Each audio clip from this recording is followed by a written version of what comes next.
So, okay, what do you have? You have the beginning of the film here.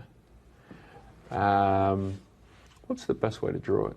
The best way to draw it is as a hairpin, like that.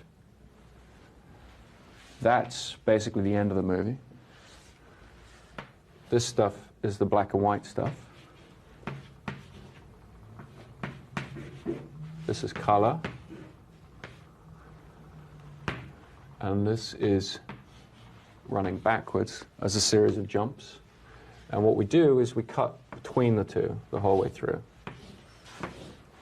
So we alternate scene here, scene there, scene there, scene there, scene there, scene there, and they meet towards the end of the film. But then within this, you have flashbacks to a different timeline, which is actually even earlier, somewhere around there. Also within this, you have flashbacks to an earlier time, also somewhere within there. So I guess you could use the hairpin shape to represent the bulk of the film, with the black and white, with the color, meeting in the last reel, the end of the film being sort of there-ish, after it turns into color and kind of leads us into the beginning of that preceding scene. But you have other material that actually precedes the beginning of the black and white scenes. And the gap between the beginning of the black and white scenes and this long-term memory stuff, some of which is color, some of which is black and white, that gap is unspecified. The lead character, because of his particular condition, he can never know how long that's been.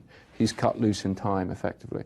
So we never wanted to specify for the audience. We imply a length of time to it, because it's the time in which he's had these tattoos put on, he's been living this life, and so forth.